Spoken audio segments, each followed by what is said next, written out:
가인이 그 세력을 확장해 가면서 어찌 보면 세상은, 지구는 어둠으로 덮이기 시작했습니다.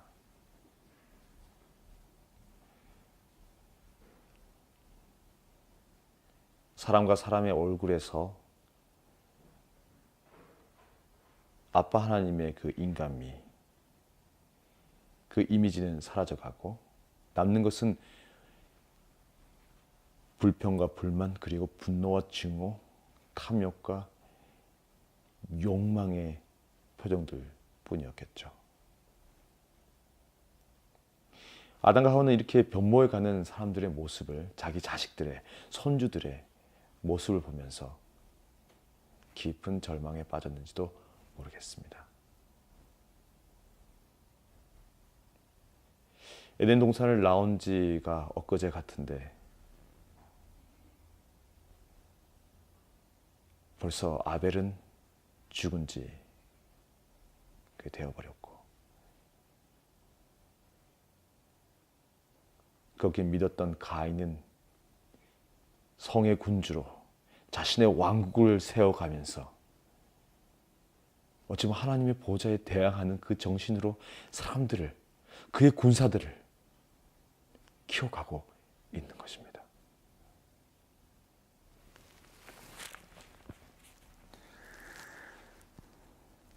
그런데 놀라운 일이 일어났습니다.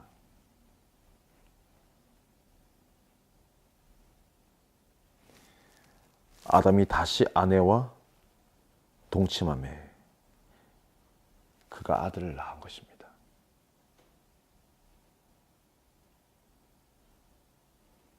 다시 아기를 낳은 것입니다. 모세는 그것을 강조하고 있습니다.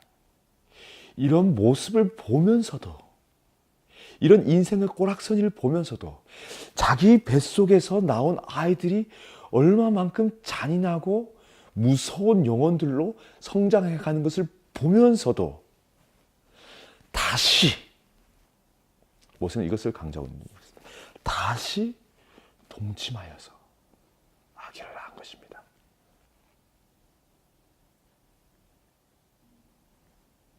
아담과 하와가 점점 어두워지는 이 공기 속에서도 서로를 향한 사랑을 붙잡고 아버지가 하신 생육하고 번성하라는 그 말씀, 그리고 너의 후손이 뱀의 머리를 박살낼 거라는 그 예언, 그 약속을 믿고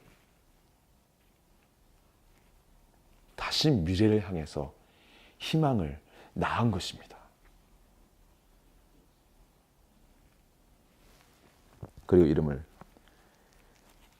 셋이라고 했습니다. 가인이 죽인 아벨 대신에 다른 씨를 주셨다.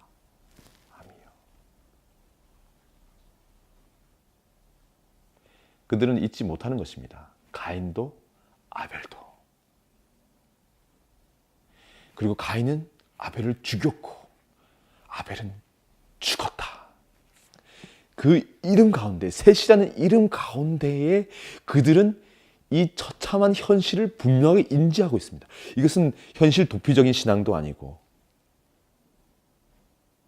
그냥 흘러간 대로 이루어진 이야기도 아닙니다. 이곳에는 그들의 의지가 있는 것입니다. 아담과 하와의 의지가 있는 것입니다. 이 의지는 죄로 피곤하고 죄의 결과로 절망스럽고 스스로 볼 때 희망이 없어 보이는 이 현실 앞에서 이 압도될 수도 있었지만 그들은 다시 한번 가슴을, 영혼을, 의지를 부여잡고 아버지의 입에서 나왔던 그 약속을 의지해서, 그 명령을 의지해서 자신들의 미래를 아버지께 던진 것입니다. 누가 합니까? 더 잔인한 살인기계가 자기의 뱃속에서 나올지,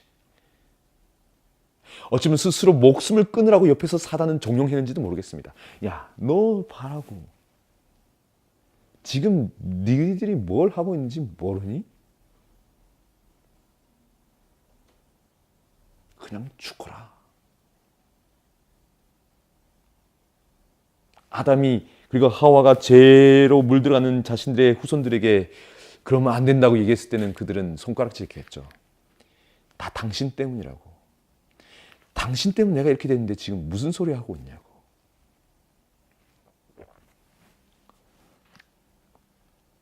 하지만 그 압도적인 힘, 압도적인 어둠의 힘 앞에서 그들이 결국 선택한 것은 무엇이었습니까?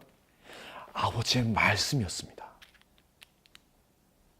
그것의 희망을, 자신의 전 생애를, 미래를 건 것입니다. 어쩌면 이것이 의인의 사는 방식입니다.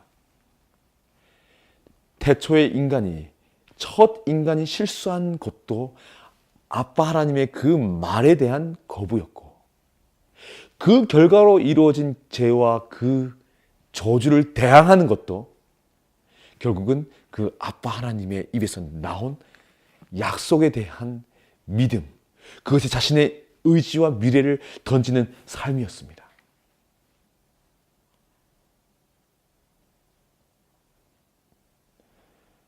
예수님도 마찬가지셨죠. 예수님께서는 자기의 몸과 마음을 둘 곳이 없으셨습니다. 왜요? 예수님께서 말씀하셨죠. 너희들은 다 네 아비를 따라한다. 네 아비는 처음부터 거짓말쟁이였다. 그는 바로 사탄이다. 예수님은 아셨습니다. 그들에게 기댈 수 없다는 것을. 어찌 보면 예수님은 이 땅에 홀로 서셨습니다. 자기를 둘러싸는 모든 사람들, 그 죄로 가득한 사람들의 생각과 그 의지로 가득한 그 사람들이 내뱉는 그 숨과 함께 숨쉬면서 악의 기운에 둘러싸여서 모든 시선이 예수를 어떻게 넘어뜨릴지, 결국 그 사단의 대리자로 그 자신의 주위를 둘러싸이는 그 환경 속에서 예수는 외롭지만 꿋꿋하게 희망을 주셨습니다. 뭐로 의지해서요? 나는 단 한순간도 아버지의 뜻을 행하지 않은 적이 없다. 아버지의 뜻이 아니고서는 난 단 하나도 한 것이 없다. 바로 아버지의 말씀으로, 하나님 아버지의 그 의지로, 그 의지를 믿음으로 이 내 삶 속에 실현하는 그것으로 이 어둠의 장막을, 어둠의 사람들을 찢으면서 희망을 나누어 준 것입니다. 지금 우리에게는 이러한 삶이 필요합니다.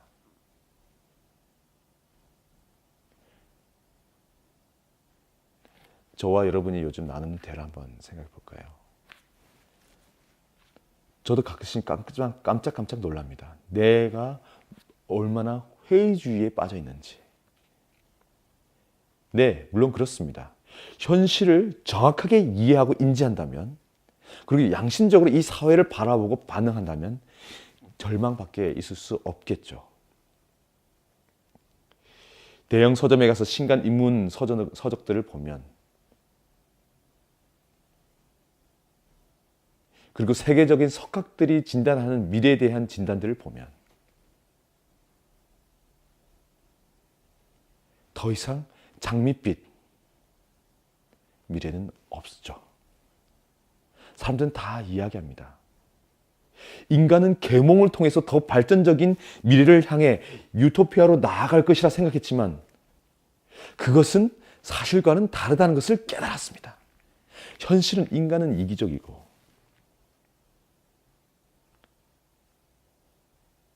그리고 그 이기적인 인간이 집단적으로 모였을 때는 더욱더 이기적이며, 이기적인 인간은 믿었던 이성마저도 짓밟더라. 그것이 어찌 보면 현대 인문학의 결론일 수 있습니다. 그래서 인간이 나머지 지금 이제 할 수 있는 것은 이 무제한적인 이기심과 탐욕을 어떻게 사회적으로 제어하고 그것을 조절하느냐에 인간의 운명이, 인류 사이의 운명이 달려있다고 결론을 내고 있는 것입니다. 하지만 그 브레이크마저도 이제는 잘 듣지 않고 있죠.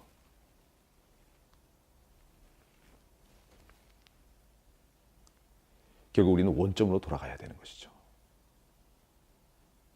결국 인간에게 줄 수 있는 희망은 인간이 처음 실패했던 그 자리로 돌아가서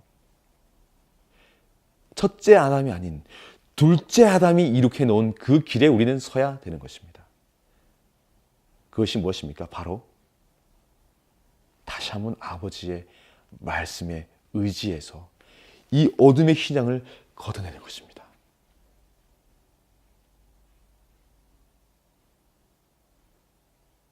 말씀에 의지해서. 그렇게 첫째 아담은 자신의 삶을 마무리했죠. 그는 계속해서 아이를 낳았습니다. 셋뿐만 아니라 아이를 낳았습니다. 왜요? 생육하고 번성하는 그 명령과 너의 후손 중에 너의 씨가 그 가운데 뱀의 머리를 파괴할 구원자가 오리라는, 메시아가 오리라는 그 약속, 그 선언을 자신의 삶 가운데 충실히 실행한 것이죠. 그는 속죄하는 마음으로 자신의 삶 가운데 점점 어두워지는 이 세상을 향해서 희망의 씨를 뿌린 것입니다. 지금 예수의 뒤를 따른다고 하는 우리들은 이러한 자세로 우리의 삶을 다시금 재건해야 될 것입니다. 그리고 예수께서는 말씀하셨습니다. 하나님의 말씀, 그 율법의 핵심이 무엇이냐면 바로 아버지를 사랑하고 내 이웃을 내 몸과 같이 사랑한다는 것입니다. 우린 다시 한번 이 사랑의 율법을 가슴에 새기고 그 사랑의 율법에 순종하면서 어둠의 장막에 가려져가는 사람들에게 희망을 다시 한번 줘야 될 것입니다. 물론 세상은 더 어두워지겠죠. 더 악해지겠죠. 하지만 우리는 그 악한 세력과 힘에 압도돼서는 안 됩니다. 그 어둠의 장막을 찢어버려야 되는 것입니다. 내가 있는 바로 그곳에서, 내가 가진 그 직장으로, 내가 가진 그 신분 속에서, 이 마음 속에 이 절망의 기운을 몰아낼 수 있는 희망의 원천이신 예수를 가슴 가운데 모시고 희망의 노래를 불러야 되는 것입니다. 아이를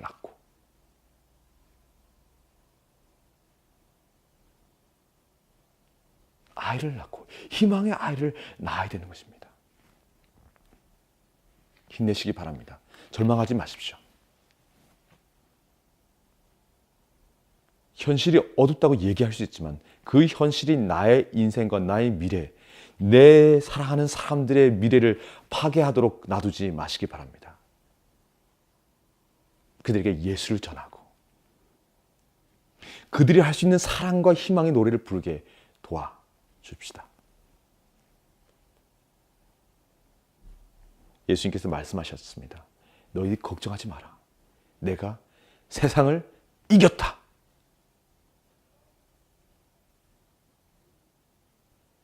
우리는 세상을 이긴 예수님을 따라서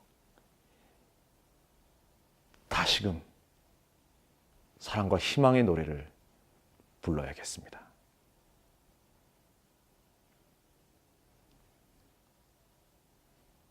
아빠 하나님, 제 입술에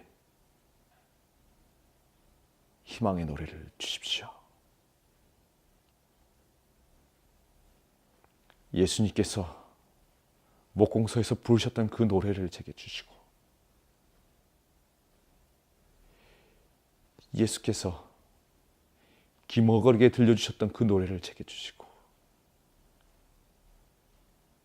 예수께서 귀신 들린 자를 내쫓는